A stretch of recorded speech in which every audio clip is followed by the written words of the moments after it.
Streaming live every Tuesday at 7 with Steve, Cat, Ryan, Amanda, and Eric. And the voice of NEW, Vince Berry. Hitting all the topics like a clothesline flurry. Turn up your speakers and hear them out. You can listen from your car, even on your couch.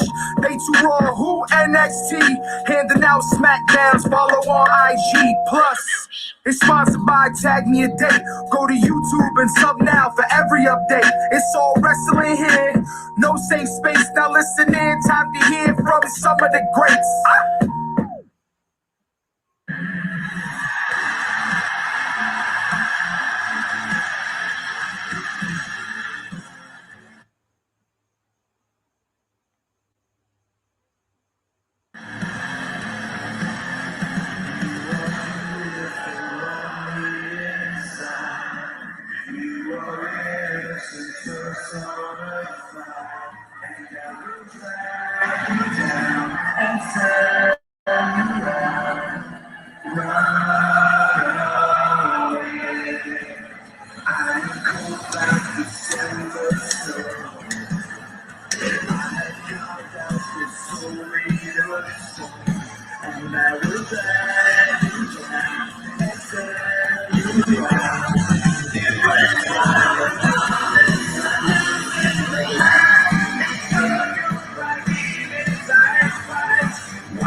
Judas in my mind.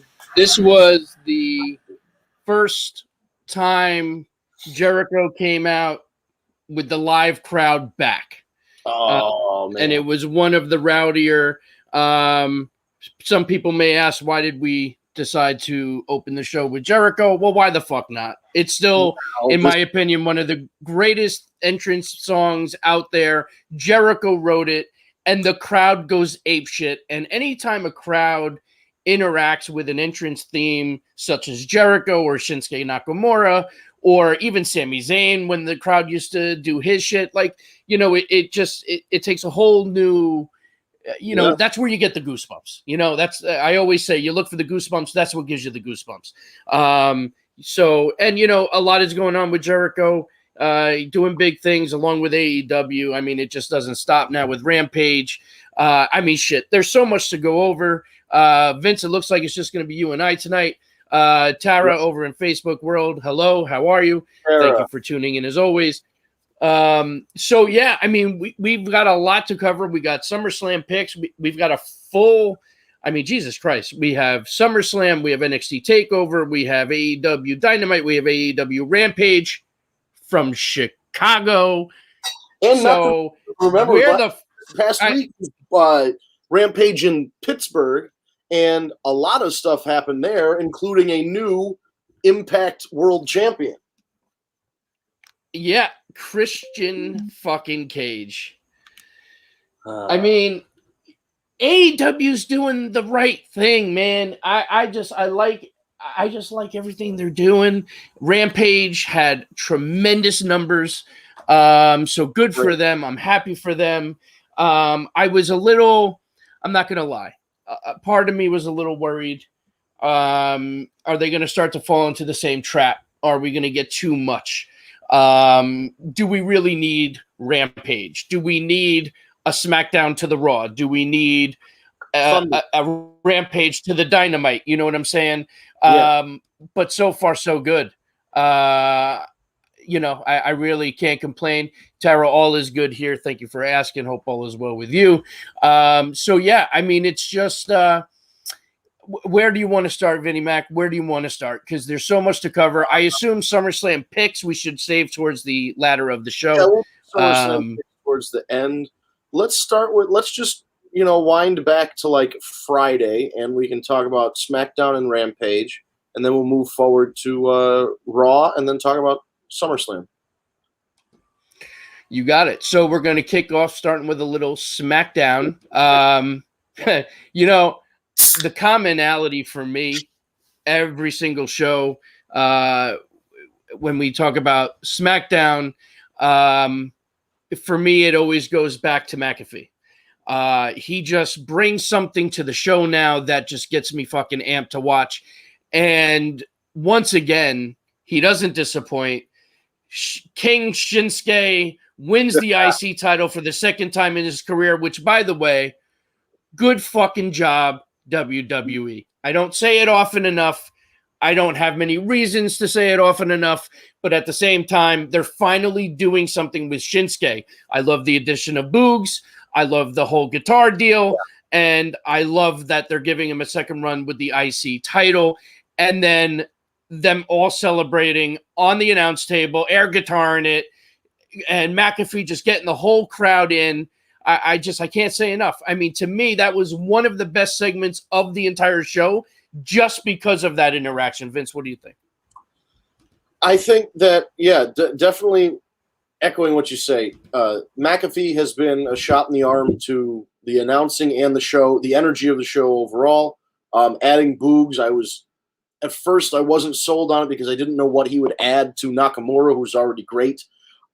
But listen, the guy plays guitar really well, and he's in good shape, and I know he can actually wrestle. So when the time comes that Nakamura needs a tag team partner or needs backup in case there's interference from Aziz or whoever it is that, Apollo Crews might have, or any other managers or outside distractions, then we know that Boogs can take care of business and actually wrestle. And I think it'll be like Reginald, except not a lot of people know Boogs can wrestle. So he only wrestled. As of right now, they know Boogs could take a bump. I mean, that's about it. I mean, anybody that knows anything knows that if they bring in a guy that looks like that, he obviously can throw down. You know what I mean? But that's the thing. Like, Reginald kind of flew under the radar with the sommelier thing, so I feel like they're doing the same kind of thing where they're they're not telling you how good Boogs is. They're just going to, one day, he's just going to hit a move, and everybody's going to go, what? This guy can do that? And then, he's made. He's already associated with Nakamura, so he's going to be good. If there's a split and he goes heel or whatever it is, and it ends up with Boogs wrestling and becoming a character and everything, great. Pat McAfee, having him incorporated into the celebration with the air guitar and the electric guitar, and see, I'm sorry to cut you off, but that's a prime example. Right there. No idea that he actually can go. So sorry, I didn't mean to interrupt you. Go ahead. Oh no, but if you check out Eric Bugenhagen, I think you actually have to look for Eric Bugenhagen on YouTube. He's actually done some really crazy weightlifting videos. He's a very strong guy, and he'll literally have his guitar on him and play a guitar solo while doing squats with a weight rack, with a squat rack. So that's insane. Yeah, he's shredding. He's playing a thing, and then he's doing squats with 200 pounds of weights on the side. It's freaking crazy. I think he's going to shock a lot of people, and I think that McAfee doing the air guitar while Boogs played the real guitar, and then Nakamura is there doing the hand thing. That all works. It's one of the few things that I can say on WWE programming right now that actually clicks. So I'm glad that Nakamura is a guy that I thought should have won the world title back at WrestleMania in New Orleans when he wrestled AJ. 1,000%. And I don't know, and that whole thing. He should have won the title in that feud regardless, but he never did. They ended up doing the low blow thing and this and that and countouts and disqualifications. Then it became a whole mess. So the fact that he hasn't been a world champion in WWE, period, is kind of mind blowing to me. Yeah, I know, because he has such a pedigree of being an IWGP Intercontinental IWGP World Champion. Was a outright legend. He could have retired instead of coming to WWE. He could have retired and just been a legend in Japan, and he chose to come over to the United States. So it would be nice if they start treating him like the king of strong style he actually is. So maybe this is a nice little, run to the top for Nakamura. He could always, because now as an Intercontinental Champion, king, king with the crown, whatever. He could challenge for the world title. He could challenge Reigns. Now that he's been booked better, you can put him against different upper tier guys again. So I'm so happy for Nakamura. Is that Tara? Tara, sorry to hear that you had surgery. Hope you're on the mend there.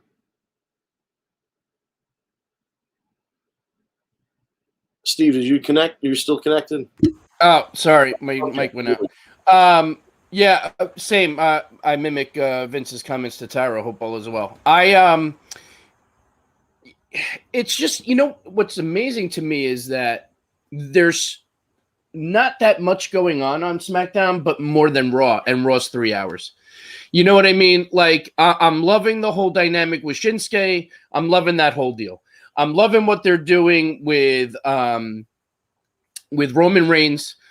We have to talk about the opening of SmackDown, right? Because that was, we haven't seen a promo done like this since, correct me if I'm wrong, it felt more like John Cena Rock, where it was brutal. And apparently it was, none of which was scripted. This was all done. It was so brutal because it was unscripted. Right, and that's my point. Look how good Roman did in that promo, because it wasn't scripted. And we always said when Roman's given something scripted, it just comes out robotic. But this is what it is for me.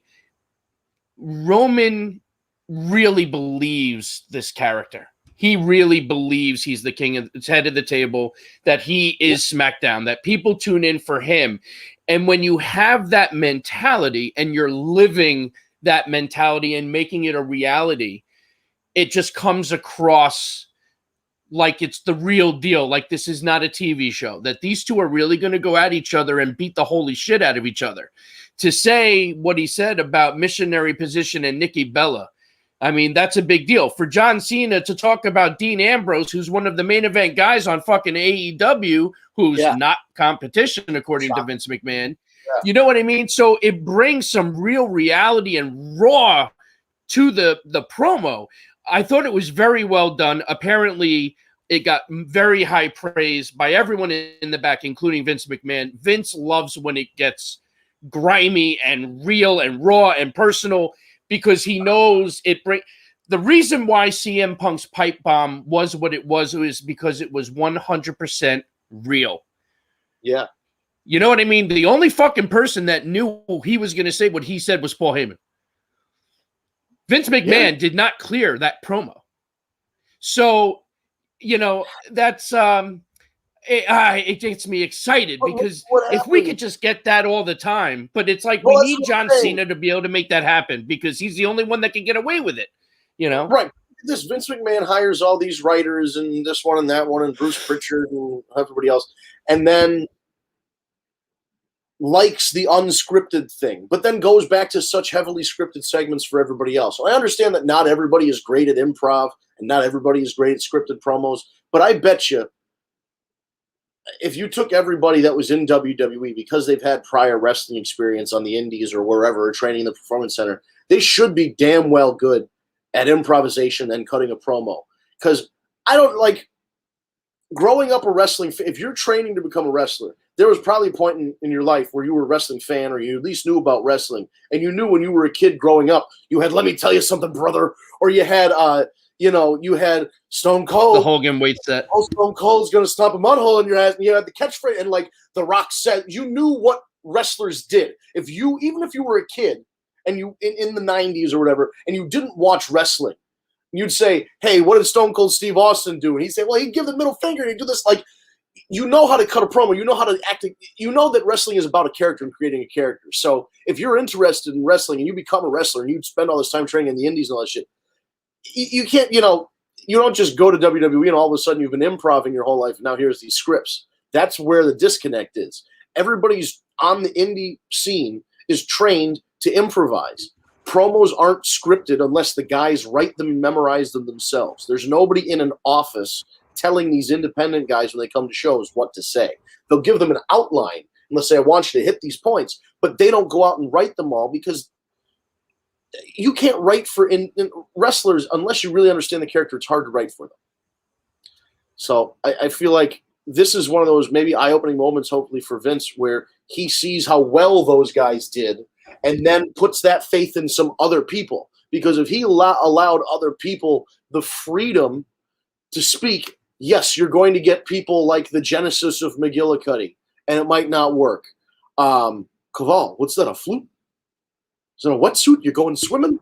But the real problem is that you have to be at a point with that personality that you have a trust factor there. Yeah. Because the reality is, with a live mic, at any given time, somebody could say, you know what, I'm going to take a shot and see how it goes over. The problem is 9 times out of 10, if you do that, you're going to be wished the best in your future endeavors, because that's not how Vince does it. Now, don't get me wrong. There are times that, but it's somebody that's high up in the echelon that'll take that chance. It can't be a mid-carder. Somebody like The Undertaker, Vince ain't saying shit. Right. If it's The Rock, if it's Hulk Hogan, if it's John Cena, now maybe Roman Reigns a little more. But, you're not going to get, I'm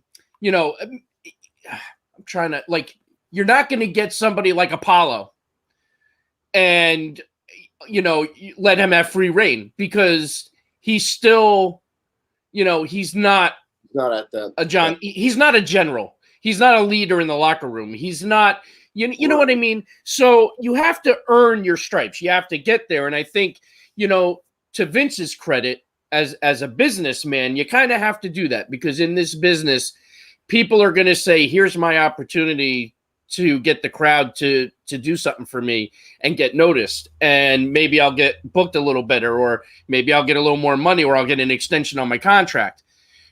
But that could backfire tremendously very quickly. Yeah, I mean, and that's, we're seeing that in action with AEW. They give their guys a lot of freedom on their promos, and luckily when there's backlash, they respond to it. I don't know if I agree with this, but they did it. Max Caster did a rap a couple weeks ago that mentioned the Duke rape case, mentioned Simone Biles, talked about giving the Eiffel Tower to Julia Hart, the 19-year-old wrestler girl who's with the Varsity Blondes. And honestly, as a stand-up comedian, that shit was funny as hell. It was great. But also, it definitely went over the line. So now there's talks that he was either suspended or going through sensitivity training, or just being kept off the air for a little while the heat cools off. So I thought he's been officially released, no? See, now he's put his gear up for sale on eBay. I don't know. I haven't heard that he's actually been cut.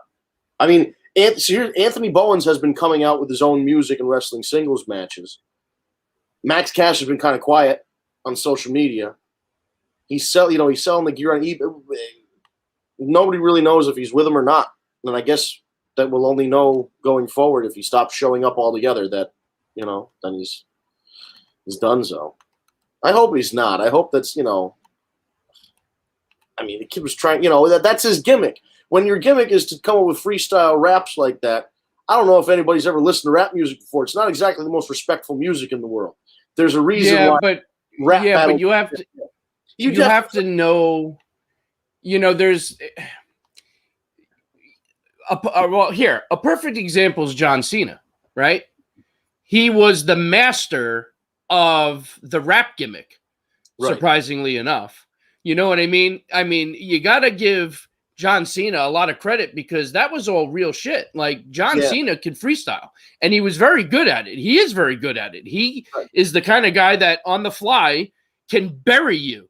And it worked, and it was a great gimmick. Thugonomics was fantastic. It got him over. I mean, it was the coolest thing back in the day. And he came very close to going over that line many times. Mm-hmm. But he knew enough never to cross that line. And that's crossing the line. What he said, I mean, timing is everything. You're saying it after she's been all in the press because of mental issues, and she had to pull out of certain parts of the Olympics, and then she came back to get the bronze or silver, so mentally she was having some issues, and she was very open about it, and she got criticized a lot for it, and she got praised a lot for it. So the girl's going through a mix of emotions, and then you got this fucking asshole on wrestling TV. You know what I mean? So, yeah, and I don't mean that personally. I like the guy as a wrestler, but this is, but it's an asshole thing to say when you have somebody that's been going through what she's been going through. So I kind of feel like they have to set a standard, and it was the right decision. And then, like I said, they addressed it well, and hopefully, like I said, I hope he didn't lose his job over it. I hope it's something that they address internally, and then he comes back. Because, you hate to see somebody gets, labeled with, as a young person, and then have the reputation carry over the rest of their career. Vince, if Sammy can come back after what he said, I think it's a very safe bet that this kid does have a shot at returning one day. And I'm saying that as if he's been released. I don't have confirmation. It might be the fact that you're right. Maybe I saw the listing and then I just said, oh shit, I guess he's done. So I don't know for sure. I don't want to start a rumor, but either way, this isn't the last we've seen of him. People say shit, people make mistakes. It happens. It's at the end of the day, it's pro wrestling. So we have to remember that, Right. Yeah. There's, it's pro wrestling is different than real life, but, so, long way around, but the improv promos, the non-scripted promos, those are the ones that feel more real because they're more grounded in reality, and you're pulling from things that happened in the past, whether it's real life or whether it's wrestling. Because there is such a blurry line, and they made a good segment out of it. What else can you say about it? They're really selling this SummerSlam match, and you hope that much the effort that they put into it goes shows in the final product, and the fans. Response from the fans. I have to, the fact that John Cena has made this the summer of Cena, and that he's been going to live shows and he's been working a lot of dates, shows that there's really no rust. I think those two are going to work very well together. I really do. I think it's going to be a great match. They're not, I mean, we also know who we're dealing with, right? I mean, John Cena is not the greatest wrestler in the world, but he's athletic as hell. He can go a long distance. He can take a beating. He can sell. He can take bumps. The moves he does well, and he gets the crowd in. So he's putting asses in the seats. Ticket sales have improved when John Cena's been announced to be there. And Roman's just come such a long way. It went from he needs a lot of work to he's gotten really decent, but he can't cut a fucking promo, to now starting to become that total package. The cockiness, the arrogance of his entrance, the smirking, the Heyman there just will always make that difference for me. The music is fantastic. It's just the whole thing. If they've gotten something right, it's Roman.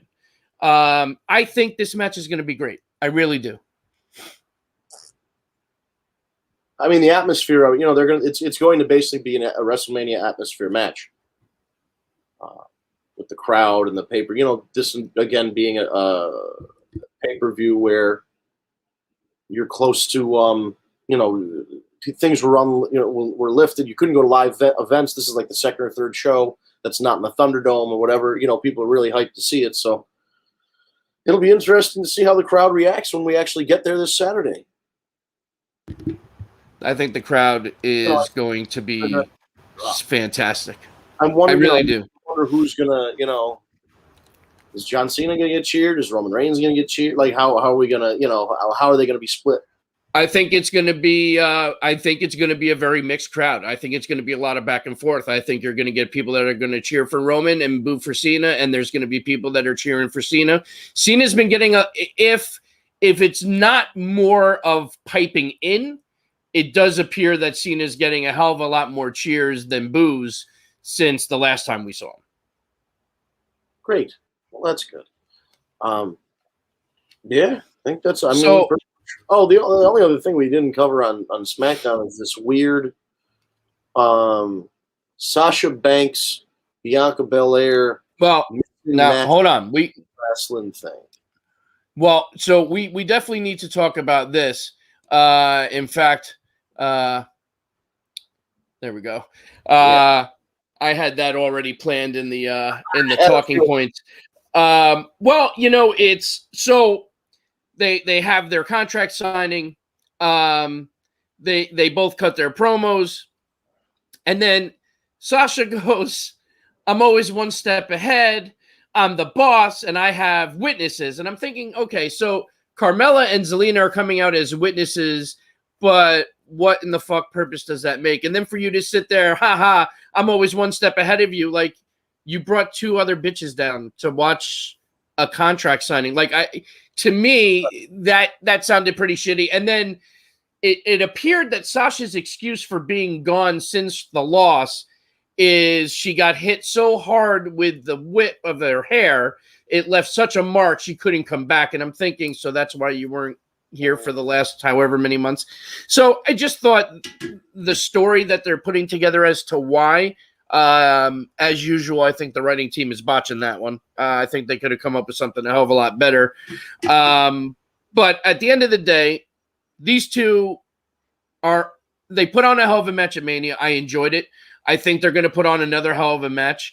I do think, well, we'll go into picks later. Although, what's going on? Because now I've been hearing since SmackDown, they have been pulled from 2 live events. And now there's speculation that they may not be able to wrestle at SummerSlam, but they're not giving any hints as to why. So obviously the first thing that most people are saying right away is maybe they have COVID. I do know that Sasha was very vocal about not wanting to get vaccinated. So, again, just speculation. It's a possibility. I don't know why else they would both be getting pulled. Right. And now their match is in jeopardy. So I'm a little confused. Have you heard any other rumblings or anything else? No, unless. So here's the thing: if one of the two of them actually has COVID, then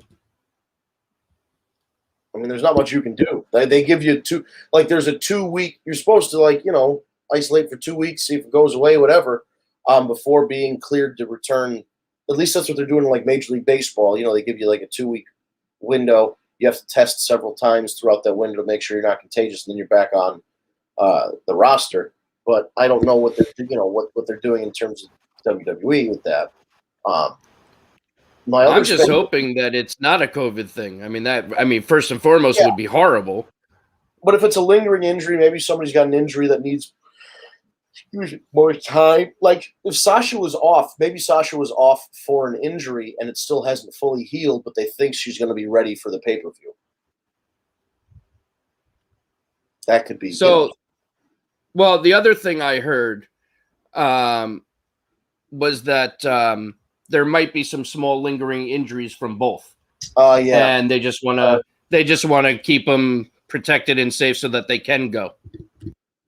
And I don't want to, and again, we don't want to speculate on that would be the best case scenario, quite honestly. Yeah, it really would. It would. But with Sasha, you would hope that, if she is anti-vaccine or whatever it is, there are a lot of venues now that are requiring not just the customers that buy tickets, but also the performers themselves be vaccinated before they can gain entry to the building. I know this is happening in New York. It's happening on Broadway. I think it's Madison Square Garden. There's a couple places that are only allowing, it's happening in Connecticut too, the concert venues. If your band is coming in, everybody in your band has to be vaccinated or they're not going to do, you can't have your concert. at the venue. So if that's the case, they might be like trying to get her to get the vaccine, or maybe like she got it. Maybe she got the first one 2 weeks ago and she needs time before the second. I don't know. I don't want to speculate, but again, there are only a couple of routes we can take. It's really only lingering injury or something to do with COVID. So those are the two options, and the solution. I'm praying. Well, I'm praying that it's just the injury, because even with COVID, at the end of the day, SummerSlam is the biggest pay-per-view of the summer, of course, but you can't risk the livelihood, and COVID's no joke. I mean, I'm speaking from experience here, so you don't want to risk your health, and come back too soon. I mean, goddamn, look what happened to Keith Lee. Now he's coming out and he's talking about, that he was fighting for his life. I mean, it's it's some scary fucking shit. And so I really hope it's not that, obviously health-wise for them, but that they also don't make a stupid decision to rush. I would think WWE's smart enough, where they wouldn't let it go down. You know what I mean? Right. Yeah. So, and that could possibly be what they're doing, and that's why it's coming out that we don't know if this match is actually going to go down. Right. So maybe they're doing the right thing, which I'm very much okay with. Take all the precautions you need to, man. It's all about safety and health, and being able to perform at one show is no good if you're going to endanger people, or you're going to miss other shows because you're trying to make this one show. If you have to do one thing for an illness or for an injury to save yourself long-term pain and suffering, skip the show, take the rest that you need, heal up, whatever the case is, and then come back for the next pay-per-view. So we'll just have to keep our ears to the ground on this one. I don't think we'll know until Friday. You know what? Listen, at this point, we may not know until bell time. It could be one of those decisions. Keep everyone. I mean, we never get any kind of element of surprise. We say that all the time. So it would be nice to be surprised. Like maybe we're thinking it's not going to happen, and then boom, it happens. And, I think, listen, at the end of the day, they can do another match. They could do something else without them, and they could have that match as soon as they're ready to go. That match is always going to be a home run, whether it's at SummerSlam or a Monday Night Raw, Right. Well, I mean, it's just we're just gonna have to wait and see on that. I think they're keeping pretty tight-lipped on it for a reason. Excuse me, I just got off a long shift at work, but also Friday night. So, yeah, good. Well, Friday night after SmackDown, not on the same channel, but on TNT, we had the first episode of AEW Rampage, which is their 1-hour weekly program. That's Friday night at 10 p.m. It's an hour. Listen, the best part about it feels like old school NXT. It's an hour. You get 2 or 3 matches, a couple promos, but really, it's just if you want to sit down and watch a couple wrestling matches, that's what you're going to watch. It's 1 hour. You get your matches, and you can go about your day. Kind of, that's what I like about that is it's quick. It's not another 2 or 3 hour program. Well, because they're smart enough to know it doesn't have to be. Right. It's just it becomes overkill. Mm-hmm. Right. Raw would be so much better if it was shortened by an hour. As something as simple as that, it would make a big difference. Definitely, because then you can focus more on the storylines that you want to focus on. And correct. With an hour, you've only really an hour of television is like what 46 minutes. Right. If you take out commercials and yeah. So you just have to have wrestling, action. There was actually more wrestling in 1 hour of Rampage than there was in 2 hours of SmackDown this week. Isn't that amazing? Yeah, it's funny to think. Hey, Kat. Hi. Was there a tornado? No, it freaking passed over and did nothing. But since no one in this house is used to tornadoes, everybody was hiding in the basement like it was like the Wizard of freaking Oz. Yeah, I mean, hey, I probably would have had some diarrhea. Not gonna lie. Warning, you got to listen. Well, I saw the comments that Justin was making while I was hanging out, so I figured I would then grace with my presence, even though he has no idea what the hell he's talking about, like usual. That's cool. Yeah, we just finished up talking about SmackDown. So if there's anything you want to chime in about that, and then we're getting into AEW Rampage right now. Well, hold on, Vince. Here, watch this. Kat, what was your favorite part of SmackDown? Oh, freaking Pat McAfee after Shinsuke won. Really? Hey, what did I say? Beyond a shadow of a doubt. I said exactly the same thing. Laughing hysterically. Dude, that was amazing. The win itself was amazing. Right. But then the celebration.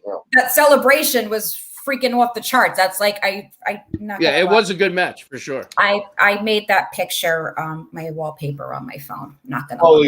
Your guitar, nice. Yeah, not gonna lie, that's my new picture because that was freaking cool. So yeah, Rampage opened up with Christian Cage challenging Kenny Omega for the Impact World Championship.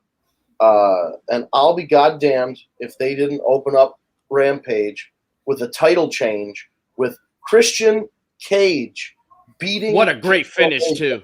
Yeah. A great finish. It takes the Impact title out of the equation, it's really, we can focus more on the AEW World title. And it gives the title back to Christian, who hasn't had the TNA title since 2007. And he actually never held the TNA belt. He held the NWA World Heavyweight Championship with them. And there was one night where NWA stripped Christian of the NWA title and the Dudley Boys of the NWA tag team titles. And the next day was a pay-per-view. And TNA advertised it as a world championship match. Kurt Angle won, and then the next week on Impact, they brought out a new belt, the Big Eagle belt for them, the TNA Eagle, and he was officially their first TNA champion. So technically, this is like Christian Cage's first Impact title because he was an NWA World's Champion, which is it's just cool. It ties everything together. Christian is back on Impact. He was back on Impact last week. Kenny Omega obviously is still the AEW champion, but it shows that the story that's being told is very clear. Kenny Omega by himself, best wrestler in the world. On his best day, you can't touch him. But if one of his goons gets in the way, he's going to have trouble. He can win clean. He can. But then when they involve these weapons, it goes his way sometimes, like it did with Moxley. And sometimes it doesn't go his way, like it did with Christian. And that kill switch on the chair, I mean, that's because Kenny Omega's been booked so strong, he couldn't just hit a regular kill switch and pin him. It had to be something special. So having the chair in the ring protected Kenny Omega. And it was spot on. He just sold it so well. It looked like he freaking killed him. The way he landed with his head on the chair, I can't say enough about it. It was fantastic. Definitely. And I'm a big Christian fan. I'm a big, going back to, there are pictures of me in 06, 07 of Christian holding the NWA World Championship belt and at wrestling shows. So I've been a big Christian fan for a while. I'm happy he's back. He's healthy. I mean, it's amazing that he's been cleared to wrestle after so long, and he's 50 and in such good shape. Goes to show that even you can take an older wrestler, if you market them properly, they're behind them getting the belt. Yeah, that's the thing, and not to make it a WWE versus AEW thing, but goddamn, this Goldberg thing is the most uninteresting, who gives a shit feud of all time. And did you see that analogy? I think this is the oldest average, between the two of them, they're the oldest men competing for that belt since 2005, if you combine their ages. Oh, I believe it. All right, so I guess not to me exactly, that doesn't mean anything. But so are we jumping to Raw? I guess we can. I didn't mean to do that, guys. I apologize. No, so we'll jump. No, that's fine because we're pretty much at the end of SmackDown anyway. Yeah, so that's a good segue. I think Tara asked a question. Christian's not actually 50. He's 47. He'll be 48 in November. So still pretty much 50 years old. You know what I mean? 48. listen, what he's doing out there at 48, I can't do at 34. So Round it off to the nearest 10, it works. right, exactly. If he was 45, I wouldn't have given him that. But 48, you're almost there. Yeah, round me off to 50. I'm only 41. Right, exactly. We're rounding down for you. Good. Yeah, and the only other thing that I want to mention, the internet sensation, America's sweetheart, 1 win and 39 losses in his AEW career. Fuego del Sol challenged Miro for the TNT Championship and got the shit kicked out of him. Mm-hmm. Lost. And then Miro tore up the AEW contract in front of him because the stipulation was he had to win the title from Miro to win an AEW full-time contract. They go to commercial. They come back. Tony Khan and Sammy Guevara come out with a clipboard. Sammy hands the clipboard over to Fuego, and Fuego is all elite. I am so happy for this guy. I didn't even know who he was a year ago. He came in as an extra. He worked hard. This is the kind of story you want to see in wrestling. This is what professional wrestling is all about. He worked his ass up from nothing, became kept getting work as an extra to the point where they couldn't not book him. And the crowds liked him so much that they made him a full-time guy. And he's not going to be AEW champion. He may not even be TNT champion. But he's got fans and people like him. And I think if you put him in that spot, against Miro, against Lance Archer, against these big guys, Fuego del Sol is a little guy and he gets the crap kicked out of him. And, he builds a lot of sympathy. So I think it's great. And, so if you go on AEW's YouTube channel, you'll see it's a great video. Fuego del Sol legitimately didn't know. He was surprised about what happened. He was, he was even told months ago that he wasn't going to get a contract from the Young Bucks. So, he legit didn't know, and they did everything live. That was a shoot. That's fucking awesome. To do a shoot like that is. The only people that knew were Tony Khan and Sammy Guevara, and then they said, they knew obviously he was going to lose, but they said, hey, just stay out there. Somebody's going to beat you up or whatever afterward. And he stayed out there. He's waiting. He's like, I thought somebody was going to come out and attack me, and you come out. Sammy comes out with this clipboard. It was a great moment. So that was real emotion. It was really, he cried. He was, Sammy was getting choked up. It was a great moment. These are the moments you live for in pro wrestling, to see when somebody works hard and they get rewarded for it, even if it's just a contract. It's not a title. It's not like you won the world title, but this is for a guy like Fuego del Sol. Getting that contract is just as well. Good that's like even when they show somebody in NXT and then they do one of the documentaries on the network or something, and you see behind the scenes where Triple H has them pulled aside and says, "This is your last night. Next week you're starting on, Raw or SmackDown," and you see the raw emotion, and because it's what you work for. It's not always about the title. It's about steps. You're in developmental. Your goal is to get to the big show, to get to Raw or SmackDown. You get to Raw or SmackDown, and then your goal is to get to mid-card title. And then your goal is to get so over that you can go and be a main eventer and be the reason why people come to see WrestleMania. You know what I mean? And only a very select few are able to get from there all the way up. But in this business, especially in WWE, even if you can maintain mid-card status for 10, 15 years, you had a successful career. Oh, definitely. Last note about Rampage before we go. The Big Show, Paul White is no longer the Big Show. AEW had to record new music for him. Great music, by the way. They hired the same singer from his Big Show song to sing this song. And they started off with the guy going, well, so everybody knows it's still the Big Show coming out. It's great. Smart choice. Yep. I apologize. Someone wants to show you their impersonation of something really quick. Uh-oh. Really? Do it. I love it. That's awesome. With the shaved head. He thinks he's Rick, so he's been going around the house for days singing that. That's hilarious. Great. Keep it up. Very cute. Too shy to dance. That's cool, buddy. So Monday Night Raw, somebody's gonna have to fill me in because I watched WCW pay-per-views all night instead of Monday Night Raw. So I actually have not. I have not finished getting through it yet. I had so much going on today. I do know that RK Bro is officially back together. I know that's one of the big highlights, which that I'm very excited about because now I think they're going to wind up becoming champions. And I'm good to see. I had to figure there's no way they were ending it this quickly when the amount of merchandise they're going to be able to sell with the shirts and the hoodies and the whatever else. I mean, they could sell fucking flip flops now if they wanted to. They could sell flip flops. What? They should sell flip flops. You can get his flip flops already. That's what I just said. Yeah. But, I said get a scooter. I'm going on WWEshop.com right now to see if you can pick up flip flops. Okay, so let's see what else. I wouldn't be surprised. The Miz and Morrison. Oh, are they splitting up? I think so because Morrison actually walked out on the Miz, and then no shit.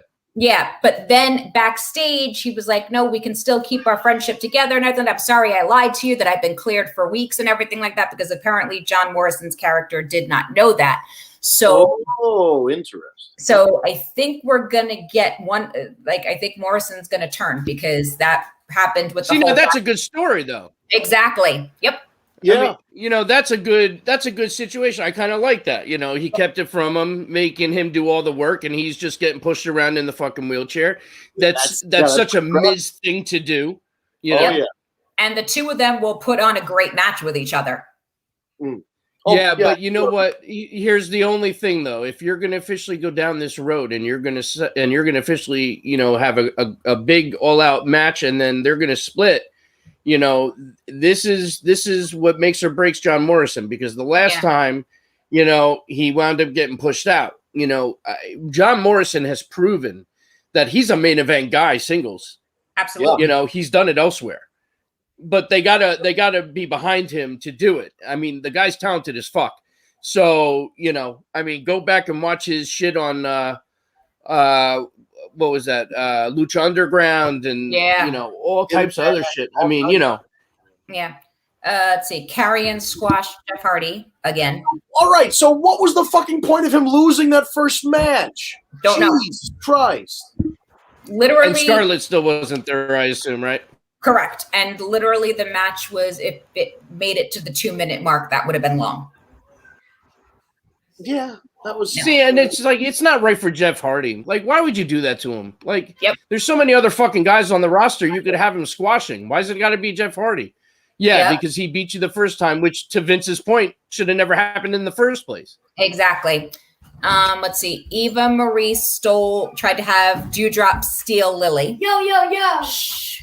They have the worst SummerSlam match of all time might have been booked. By the way, you can buy for $39.99.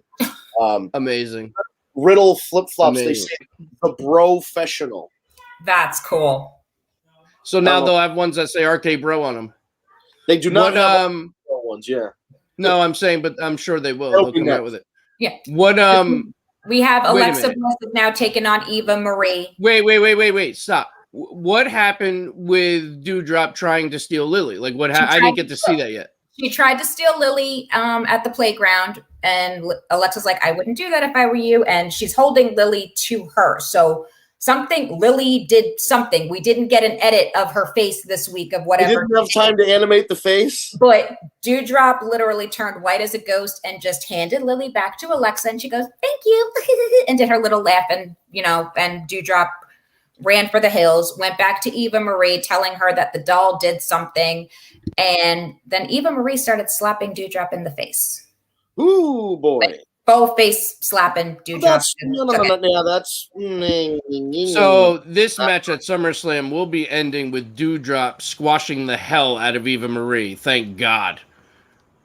I don't care who squashes Eva Marie as long as somebody squashes her. Fucking Lily can pin her and I'll be happy. Oh, that would actually be pretty funny. So listen, I don't mean to change the subject quickly, but we've had so much to fucking cover that we're already at the top of the hour with about 10 minutes to go. And we still have to discuss some SummerSlam picks. Oh, Alrighty. and all the matches that I don't care about. All right. I know. Well, we can even talk about the things that happened on Monday that led up to the matches that you don't care about as we talk about them. There we go. Hang on, I'm pulling up the card right now. Yeah, I'm doing the same thing. So, do anyone know if we have confirmation yet or not? If Bianca and Sasha is even going to be happening? we were just You talking missed about that part of the convo. We I apologize definitely then. no, you're good. We went into it because we were asking the same question. You know, we've narrowed it down to, in our thinking, it's got to either be that both unfortunately have been exposed or are dealing with COVID issues. That's a guess. Again, we don't know. But the other option is that they both have some small lingering injuries, and they're trying to keep them ready for SummerSlam because they were pulled. They were pulled by from 2 house shows, 3 now, or now 3, and now the question is of SummerSlam. So I think they're being protective. That's what I'm hoping because you know, obviously for health reasons, we don't want it to be the other. But I'm wondering though, we haven't seen the Street Profits in a while either. Street Profits wrestled this week. Oh, they did. Okay, then I take that back. Yeah, they wrestled. Not necessarily a COVID thing though, because you would think that they would have quarantined them or pulled them out for the same reason. Yeah. So let's see here. AJ Styles and Omos against RK Bro for the Raw Tag Team Championships. RK Bro. I feel like they got to win it at this point, right? Yeah, I would imagine. Because they have to win the title first before somebody splits up with somebody else. That's the rule. Mm-hmm. Eva Marie with Doudrop against Alexa Bliss. Do we even think Eva Marie is going to wrestle, or do you think that Doudrop is going to take her place? What do you think is going to happen here? I don't know. I don't know the answer to that, but I firmly am going with Alexa Bliss on this one because I think in the end, Doudrop is going to turn on Eva Marie. You don't slap the shit out of somebody like Doudrop, and Doudrop's just going to take it. Yeah. All right, good. So let's hope that's what happens. As long as the next week Doudrop doesn't look dressed like a big fat baby doll and call herself Lily, and then she's Lily. I swear though, every week it's like a mix of Bertha, Faye, and Earthquake. It's so I feel so bad. She's not a bad looking girl. They just put her in these embarrassing outfits. Drew McIntyre versus Jinder Mahal in a singles match. Veer and Shanky are banned from ringside, which means Veer and Shanky are going to interfere in the match because that's always what happens when someone. Well, they lost the 2-on-1 match to Drew McIntyre last night, so that's why that conditional clause is in there now. Yeah, but they're still gonna anytime you say somebody's banned from ringside, they show up, right? Most of the time they show up. At some point the ref will go down and then they'll come out. Yeah. But I'm gonna go with Drew. I think at SummerSlam, I think Drew's gonna take it. I agree. Yeah, you can't have Does anyone else feel like just screaming like I have the power though every time he comes out with that Claymore and does this? I was told early on because there was a guy around here, and he doesn't wrestle anymore. He used to wrestle as Zach Static, which was a ripoff of Highlander, and he would come out to the Highlander theme, carry the katana with him, the dragon katana from the series, the McLeod. So anyway, there was always discussion back then. The trainers that were training him were always kind of down on the sword thing because the idea was never bring a weapon to the ring that you're not willing to use. And bringing a sword to the ring is just like you can't stab, like Sting bringing a baseball bat, Steiner bringing a lead pipe. Okay, we can use these things. Right. But a sword is just like that's the lot. You can't bring a gun or a sword to the ring because then the whole fucking thing falls apart. You can't assault with a deadly weapon. Yeah. but I'm sorry, I feel like I'm watching He-Man. I think there's just too much. The entrance is fine with the sword, but then it started becoming about the sword and all this other goofy shit. I don't know. You've seen Rocky Horror. The sword of Damocles is hanging. It pretty much is yeah. So we should do that with an audio mashup of the, Jinder and Drew with that song. Oh, I will so sing it with you. I'm in. Sheamus versus Damian Priest, U.S. Championship match. Sheamus is the challenger. Damian Priest is the. Sheamus is the champion. Damian Priest is the challenger. Who we got? Damian Priest. Damian Priest. I think the way. So. I think they're setting him up to take the title off Sheamus this last couple weeks. Edge versus Seth Rollins. You would hope they finally give Edge a win. I'm gonna go with Edge. Yeah. I would like to see, because then if Edge doesn't, first of all, Seth Rollins should be getting put over by the veteran, but he's lost 2 big pay-per-views in a row, so I agree. Edge has to go over here. He hasn't done anything since the Rumble. Right, so he's got to go over. Edge, yeah, I'm going Edge picks up the win there. If it happens, Bianca Belair versus Sasha Banks. Bianca's the champion. Sasha's the challenger for the Women's SmackDown Championship. I would have gone Bianca. I'm gonna go with Bianca. Yeah. Bianca's retained. I don't think she should be losing the title anytime soon. No, she deserves a solid run because she's been nothing but amazing all the way through. Yep. You talk about, botches and things. There's not many botches you see coming out of Bianca. She's just a beast every single time she comes out. And I'm a big fan. I think she needs to retain that title for a while. Yeah. Let's see. Next one, we've got Jay and Jimmy Uso, a.k.a. The Bar, against Rey Mysterio and Dominic. I'm sorry. The Bar. That's rude of me. The Usos against. I just caught that. The Usos versus the Mysterios for the SmackDown Tag Championships. I'm hoping Us. I hope they keep them. I think that whole stable, they should all still have the belts. And I think Dominic's turning. Oh yeah, maybe there's something with that. Maybe they're going to do father versus son lead up to that. I fucking hope not. We've talked about this the past couple of weeks with those matches, the individual matches with the Usos. Like he keeps telling him, watch your old man and you see how it's done. You're making a lot of rookie mistakes. You need to do better. It's leading up to that. Yeah, I'm not over it, man. I'm not okay with it. I didn't say I liked it. I just said that's what could be possibly happening. Right. No, listen. If you go back and you listen to our show when they first got together, the first thing we all said at different times in that show was, at some point, this is going to end and lead to a father-son match. And even then, I was like, that's just not something I really want to see, because those just always turn out to be something more, and it's like, leave it alone. Like, you want to go separate ways, that's fine. Don't turn. Father, son, go to your dad and be like, Dad, I got this. I got to do it on my own, and I need you to back off. You want to have a match just to, have a father-son match? Great. As long as there's a big hug at the end and all is good, but you're going your separate ways. If it's going to continue to be a whole drawn-out story, fuck my dad and this and that, I don't want to be a part of it. I've seen it so many fucking times. You know what I mean? And you could always talk about how, the whole Maury Povich situation where Eddie was his father. Yes, Dom could come out. The big heel. And that was a great fucking storyline back then. But that's what I'm saying. You're never going to be able to top it. I got it. Dominic comes out and he says, after they lose the match, "You're not my puppy." And as of then, he starts coming out as Dominic Guerrero. Oh, fucking Christ. And he comes out and he does the deal and the suplexes and could you imagine the heat if he came out as Dominic Mysterio? That's Latino heat. He's got it. Oh, dude, as brilliant as what you're saying is, oh man, I'm hoping no. I actually hope that happens now, Vince. That was. Oh no, I've jinxed it. What if he comes out and says he's Kerwin White's son for real? Oh God, no chavo. Bobby Lashley going. I'll bring the Vicks Vapor Rub for that shit, okay? Yeah, that's serious. I got to go with Bobby Lashley. Bobby Lashley needs to keep the title, man. You can't. It cannot go to Goldberg. Correct. Unless there's a cash in.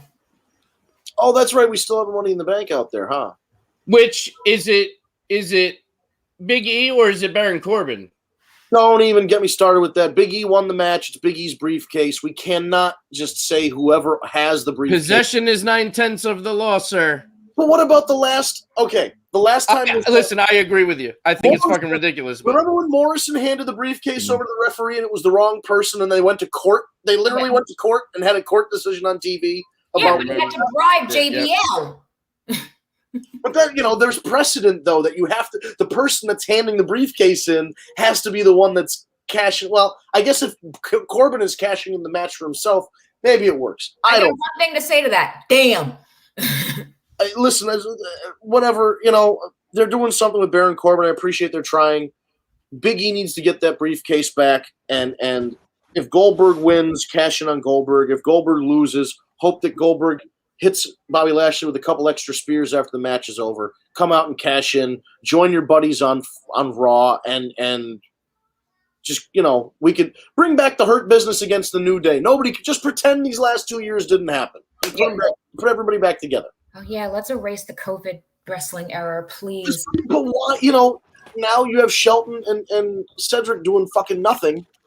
And, I hate to say it, but they're that's the next – if there's another round of cuts, who's to say that those guys who haven't been doing anything since the Hurt Business aren't on the chopping block as good as they are? So, yeah, I think the Hurt Business should be back together. Nikki ASL. Oh, yeah, we can't say Nikki Ash because there's an independent wrestler named Nikki Ash who wouldn't give WWE permission to use the name. So now it's Nikki ASH. You have to say ASH, almost a superhero. The Raw Women's Champion against Charlotte and Rhea Ripley in a triple threat match for the title. What do we think? I got to go with Charlotte. Charlotte. You never bet against Charlotte, man. That's what I'm always saying. You never bet. Although, interesting wrinkle to the story, this weekend on Saturday night when Kenny Omega wrestled Andrade in Mexico, not only did the one and only legend himself, Ric Flair, come out to the ring with Andrade, but Charlotte took off a house show in Charlotte, North Carolina. She took the night off, went to Mexico, and watched Andrade wrestle, and there were pictures of her backstage. There are rumblings, and I've only heard this from one source, and it's Rob Feinstein from RF Video. So take that for what it is. Take whatever it's worth, yeah. He said that there is a big name women's wrestler in WWE, he said this a couple weeks ago, that is looking to finish out her dates and leave. This was right after Bray Wyatt was released, so I thought he was talking about Alexa.